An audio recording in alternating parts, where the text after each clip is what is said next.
Welcome to this episode of Green Pastures. Today's topic of discussion is the role of the youth in the renewal of the church. We have a wonderful panel here for the discussion. I'm Suresh. I come from Hyderabad. I'm doing the short-term Bible course here in Divine Institute of Bible and Spirituality. I'm Nirmala Netto. I'm from Kollam. I work as a staff nurse in Manchester, UK. I'm Sharon D'Souza. I'm an engineering graduate from Bangalore. I will be pursuing my MBA in Los Angeles, California. My name is Anne Matthew. I'm originally from Kerala, but I have grown up in Dubai. I'm just finished my third year in engineering. I'm George Verghese. I'm from Kochi, Kerala. So to start off the topic of discussion, we said role of the youth in this renewal. I think the crux of this topic is the fact that the youth is going away from the church. What can we say to them, or what can be introduced as youth initiative to renew their interest in the church? So the youth is having a hard time trying to understand the importance of the church to begin with. If I had to compare myself to a random youth in my church, I would say that for me, I like the fact of church because I have gone there as a child.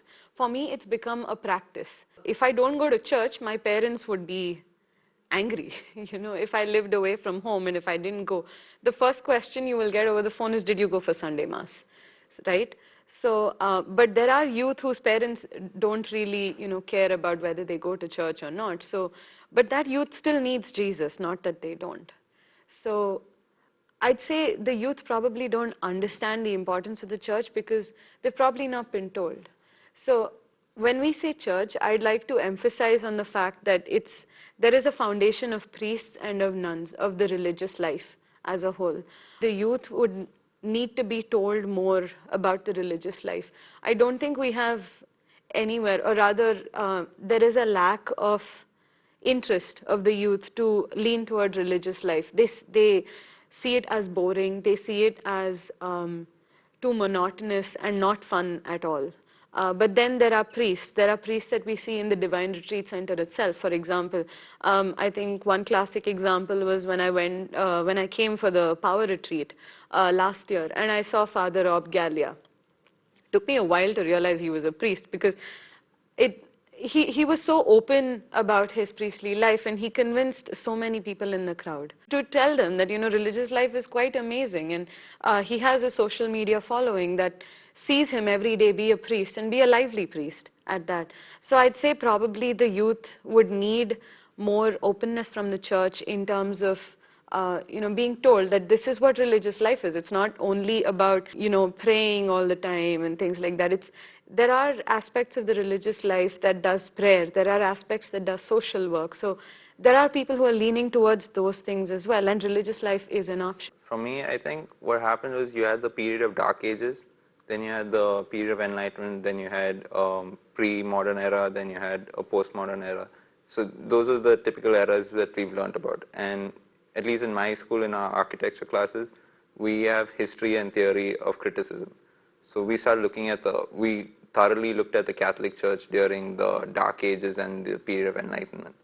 And during the Dark Ages, it was sort of like the Old Testament where they did not allow a lot of technologies coming out, learnings coming out. And there was a bit of oppressive ruling at that time. But post that, there was Enlightenment. And I think we can use a similar strategy in that, where we try to bring in the teachings of the gospel, we try to bring in the teachings of the church in a more contextualized way. You do not want to be oppressive about it, say that Sunday Mass is obligatory, but make them see reason in why Sunday Mass has come out.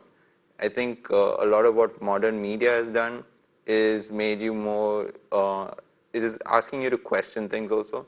So modern media tells you, why are you doing this? What is this for?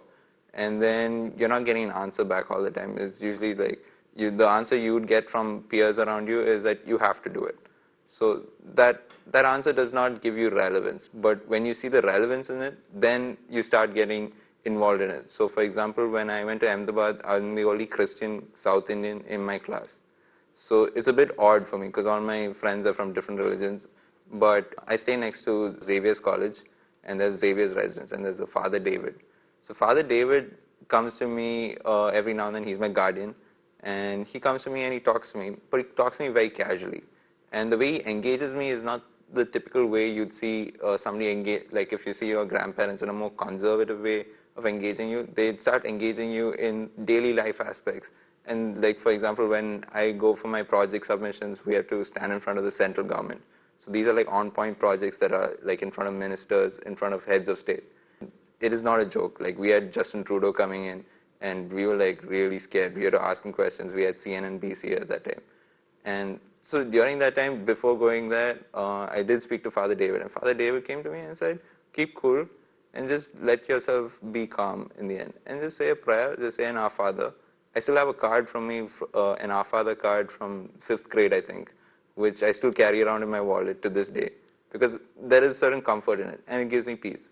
But he always brings in the teachings of the church, all in very simple daily life aspects. So, for example, how he deals with students in the campus.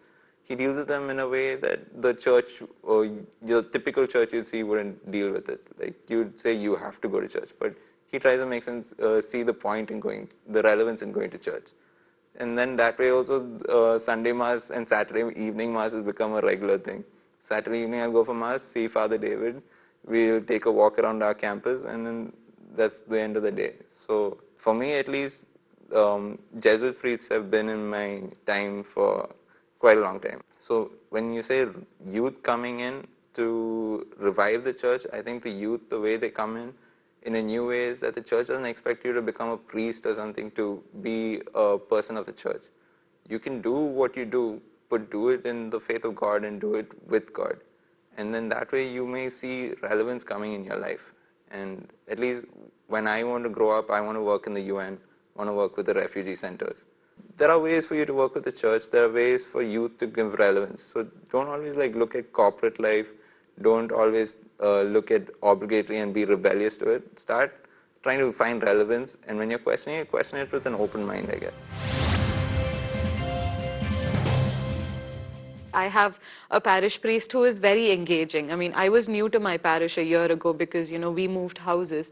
But when that priest came forward, started meeting the youth, now he has a connect with everyone. So for a youth who's probably new to a church, if a priest is making friends with him, if he doesn't show up at the church, one, the priest will, the boy will or the girl will feel that, okay, maybe I should have gone, Father will want to meet me. Second, if I'm taking part in an activity at the church, it draws me there automatically, at least to the place, if not completely and all holy to the Word of God and things like that. At least that's a step. And I think 3, it works as mentorship, like it does for you. So I'll flip the question and probably come to you. What has been the difference for you going to church as a kid, going to church as a youth now, and what do you hope for it to be in the future? When I speak about my childhood, as a kid, it used to be a bit of a struggle. Oh, my dad is taking me to Mass every day, and before school I have to dress up and I have to go to Mass. But there is no relationship with Jesus at that point. You're just doing it out of obedience to your parents. But then at the age of 10, then I'm coming to some realization that Jesus is someone very real. He's a real person, and I can establish a relationship with him, and that he is going to help me in everything that I do. So, and then the Word of God comes alive at that point. So, and through my teenage years, I'm establishing a relationship with Jesus, and then I'm experiencing the wonderful mystery of the Holy Mass. What is happening at the Holy Mass, how the angels and saints, how Mother Mary is truly present at Holy Mass. And all this didn't come at the same point, all together at one point. It took stages. It was stage by stage. Now, as I've grown into a woman, I realized I had to go through it patiently to become the real person that I am today, that I've established my relationship with Jesus. It doesn't have to happen the same way for another person, especially for a person who has not been brought up in a Catholic family who is very strict about religion. You might find it, what is the point of me going to a Mass? Especially when at workplace, whomever I ask, they say they are Catholic. Yes, I'm a Catholic, but not practicing. This is what they tell me. And I just wonder, why are they saying that? And then they bring about, okay, there are so many scandals that is happening in the church. The fact is that they have not established a relationship with Jesus, and they don't know the real presence of Jesus in the Eucharist, and they do not know the importance of Mass. Sometimes they say it's boring, the whole sacrament or the whole Mass is boring. But I would think that we can make it more alive, especially through music. Music is something which is food for the soul, So to invite or to attract the youth, we can make music more lively. So that is one way.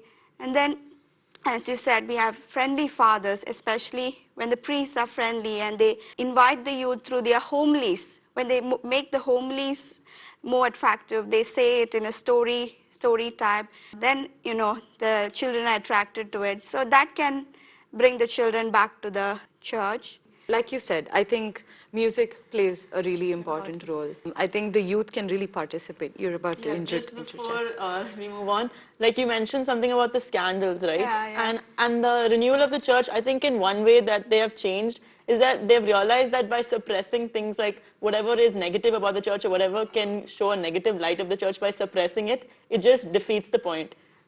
Because by suppressing it, at the end of the day, people are going to find out. And by suppressing it, you're not acknowledging it, and you're making people question what else is happening in the church, sort of thing. So because of that, I think the church has learned that even if they have the faults, people are smart enough to realize that at the end of the day, the church is by the people. Yes. And people are not perfect. And if they can acknowledge that and openly tell that to the youth, then the youth are less likely to criticize it, and that's what I feel like one of the We're open to accept. Recently I was watching a set of good videos on gifts of Holy Spirit.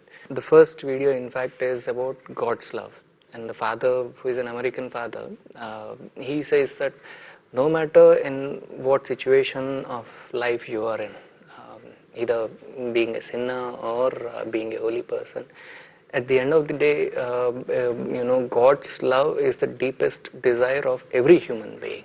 For me, if I actually think through those words of the Father, it is in many ways perspective, and it takes me to a deeper reflection also into various situations of life. I think what needs to be done as of today is that we are living in a modern world, where I would say I'm open in saying that where temptation leads the way everywhere. Even if you go to internet is inevitable today. So even if you go to Chrome, there are always those tendencies. Number one, and it's just not that. It's also about our way of life, modern way of life. It is to do with our dressing style. On the whole, what I actually find is in many ways, which is another thing that I'm trying to work on, is there is this a root cause of selfishness, which is actually haunting us.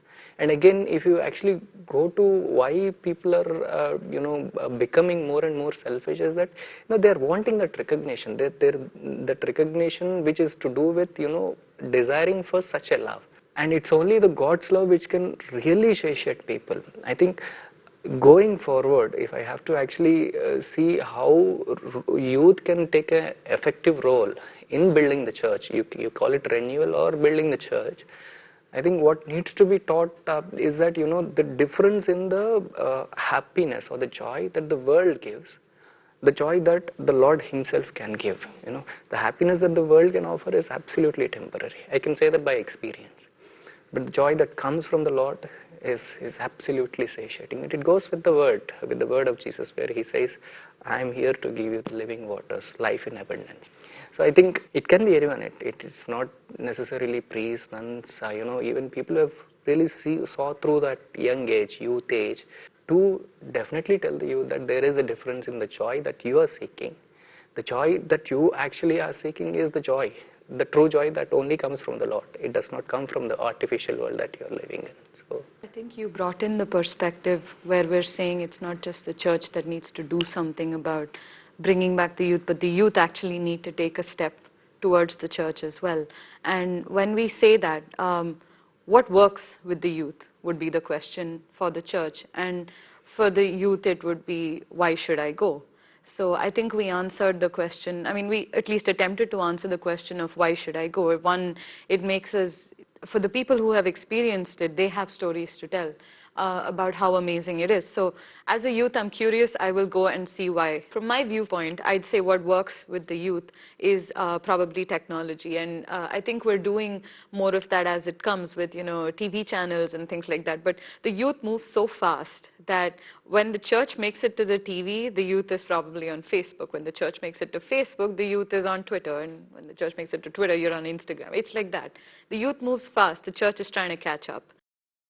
Where we can help as youth is actually bring the church forward in terms of technology itself. Recently, I was at a retreat and the adoration was going on, and I was noticing one of the organizers actually live streaming the adoration on Facebook Live, which I thought was really interesting because from my perspective, what I've seen is that youth want this. Like you said, they are seeking the joy that comes only from the Lord. But what they find is not that. They try to replace it with something else. So when they come, say, for a retreat, they do one retreat from, you came from the UK to do one retreat.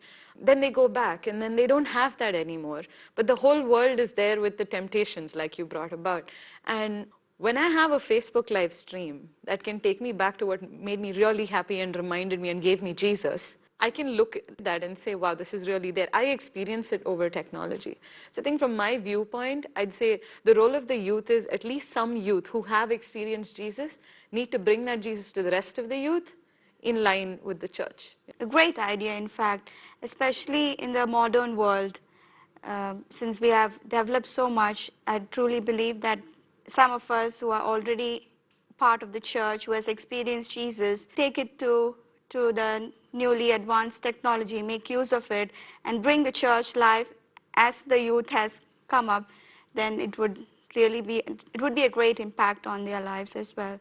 So it is proclaiming, you are proclaiming yourself, or you're witnessing to Christ through it. That is your main aim. That is to bring everyone to realize that Jesus is the Lord above all. Right now, the youth is exposed to so much online. Like anytime we have some free time, we're either scrolling our phone or flipping on the TV. So if we are able to reduce the exposure of like worldly things and increase the exposure to some religion, that would affect us a lot, because everything we see at the end of the day is going to influence us.